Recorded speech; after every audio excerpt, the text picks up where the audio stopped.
Assalamualaikum warahmatullahi wabarakatuh. Izin memperkenalkan diri.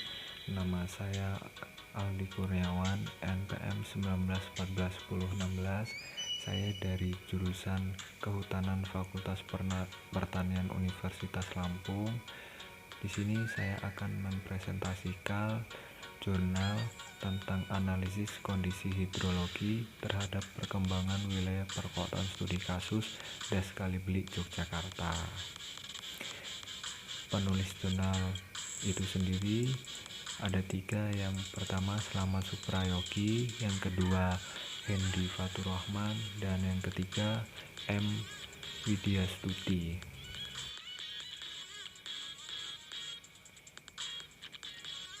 Pokok pembahasan dibagi menjadi 4 bagian. Yang pertama adalah pendahuluan, yang kedua adalah metode penelitian, yang ketiga adalah hasil dan pembahasan, dan yang keempat adalah kesimpulan. Kita lanjut ke pendahuluan.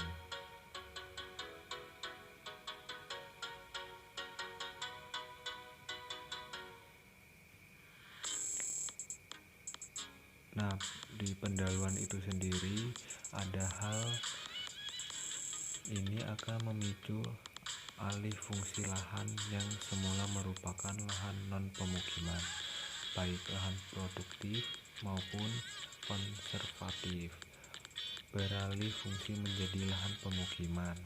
Dikutip oleh Cristanto et al. Tahun 2018 dan Kundu et al. Tahun 2017. Peningkatan proporsi aliran permukaan ini akan diikuti dengan menurunnya infiltrasi ke dalam tanah. Dikutip oleh Febrianingrum et al. Tahun 2012, Sunandar tahun 2016. Tingginya limbah produksi dari kegiatan ekonomi akan berdampak besar bagi keberadaan sumber daya air.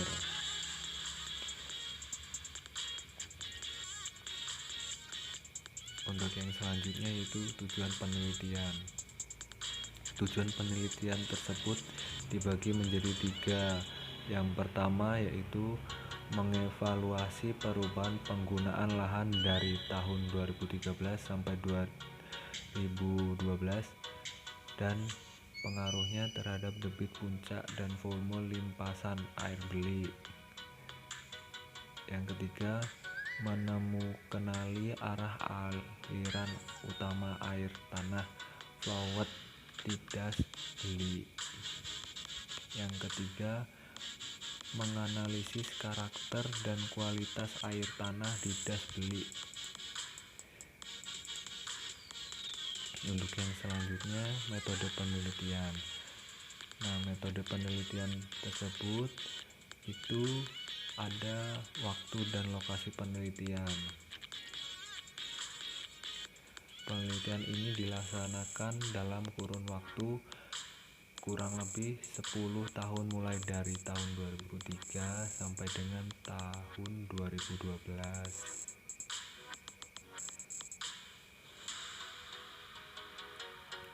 Nah, di sini bisa kita lihat sendiri ada peta aliran air tanah atau flowet daerah aliran sungai Das Beli. Sumbernya itu dari hasil olah data tahun 2016.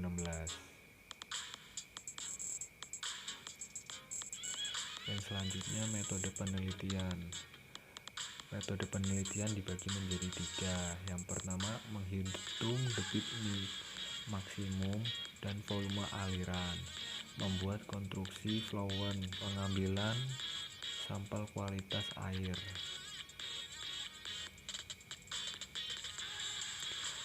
Yang selanjutnya, materi selanjutnya hasil dan pembahasan. Hasilnya itu sendiri bisa kita lihat di sini ada tabel. Selama kurun waktu kurang lebih 10 tahun menggunakan lahan Das Beli telah mengalami berbagai macam perubahan.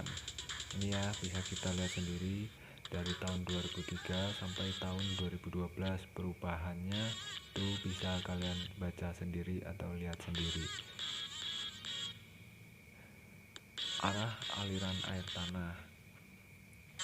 Karakteristik air tanah di das bilik ditemukan oleh pergerakan aliran air tanah atau flownet. Material penyusunan akuifer, tebal akuifer, kelulusan atau permeabilitas, permeability, K, dan kedalaman muka air tanah atau water table. Ini bisa kalian lihat sendiri di tabel 2 karakteristik air tanah daerah aliran sungai das bilik.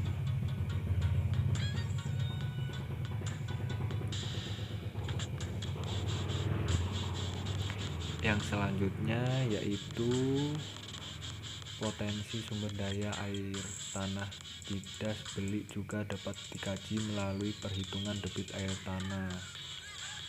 Nah, ini bisa kalian lihat sendiri kan tabel 3-nya hasil pengukuran das bilik.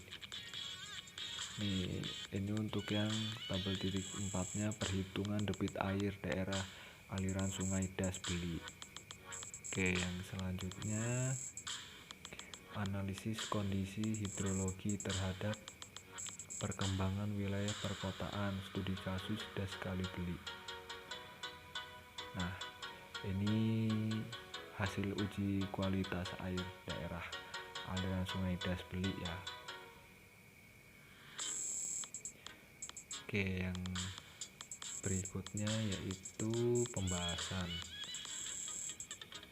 Nah, pembahasan itu ada aliran air tanah. Aliran air tanah itu sendiri yaitu material penyusunan akuifer, tebal akuifer, dan permeabilitas pada seluruh wilayah das bilik memiliki nilai yang sama. Nilai pada ketiga karakteristik air tanah tersebut didapatkan dari studi literatur.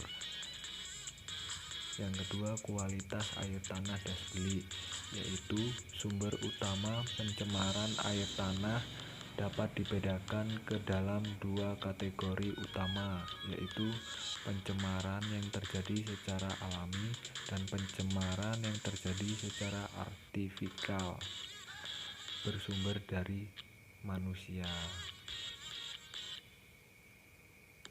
Lanjutannya ada arah aliran air tanah. Menurut Yudhistira tahun 2013, kedalaman dari rentang 3 meter sampai dengan 6 meter tergolong kelas dangkal, sedangkan kedalaman yang melebihi 6 meter tergolong ke dalam kelas sedang. Yang kedua, kualitas air tanah das bilik. Batasan nilai daya hantar listrik ini tidak tertulis secara langsung dalam Peraturan Pemerintahan Daerah Istimewa Yogyakarta Nomor 20 Tahun 2008. Namun untuk besaran nilai daya hantar listrik yang terkandung dalam air alami yaitu berkisar antara 20 Hz per cm hingga 1500 Hz per cm, dikutip oleh Boyd tahun 1988. Yang selanjutnya yaitu beberapa hal yang dapat menjadi sumber pencemaran air menurut Kresic tahun 2007. Diantaranya yang pertama yaitu kesalahan pembuangan limbah air padat dan kimia yang berasal dari industri, pertanian, rumah tangga, dan komersil. Yang kedua, pembuangan ilegal. Yang ketiga, pelimpahan akibat kecelakaan, misalnya dari truk, kereta api, tangki penyimpanan. Keempat, aliran permukaan perkotaan yang berasal dari jalan, lokasi konstruksi. Yang kelima, ketidaksesuaian desain, konstruksi, operasional, pengelolaan, pertanian, dan lain-lain. Terdapat fasilitas pengelolaan atau pembuangan limbah. Yang keenam, pupuk, insektisid, dan pemeliharaan binatang ternak. Yang ketujuh atau yang terakhir, polusi udara yang terlarut menjadi hujan, asam, dan masuk ke tanah melalui perkolasi. Selanjutnya, chemical oxygen demand merupakan ukuran pencemaran air oleh zat-zat organik yang secara alami dapat dioksidasi melalui proses mikrobiologis dan mengakibatkan berkurangnya oksigen terlarut dalam air, dikutip oleh Sani tahun 2006. Oksigen terlarut merupakan faktor yang sangat penting dalam suatu ekosistem perairan, yaitu utamanya sebagai proses respirasi bagi organisme air, dikutip oleh Sun tahun 2002 dalam Sembiring tahun 2008. Yang selanjutnya,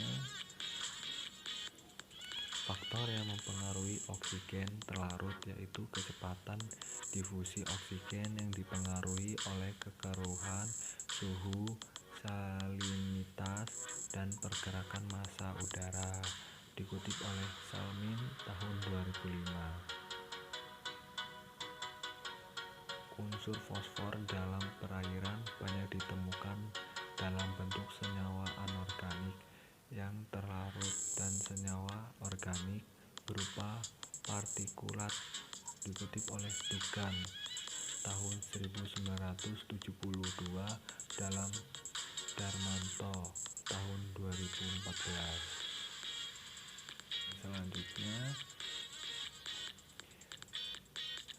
ada bentuk fosfor dapat terbentuk akibat adanya proses dekomposisi dan suspensi bentuk organik maupun anorganik oleh mikroba.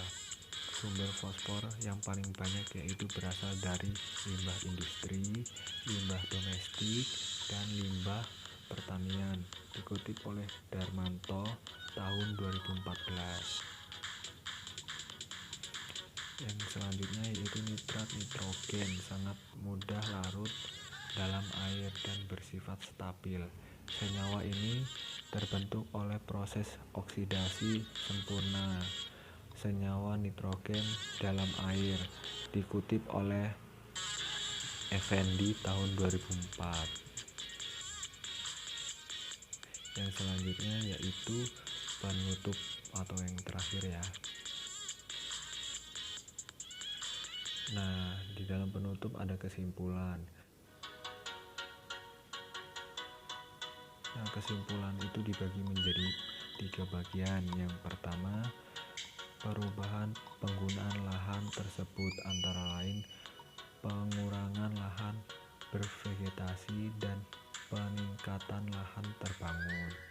Yang kedua yaitu arah aliran air tanah di das belik bergerak dari hulu menuju ke arah hilir atau selatan dengan potensi debit mencapai 104 liter per detik. Yang ketiga yaitu karakteristik akuifer di das belik adalah disusun oleh material piroklastik dengan nilai permeabilitas K sebesar 15 meter per hari. Sekian presentasi dari saya. Apabila ada salah atau kurang saya mohon maaf. Kepada Allah saya mohon ampun.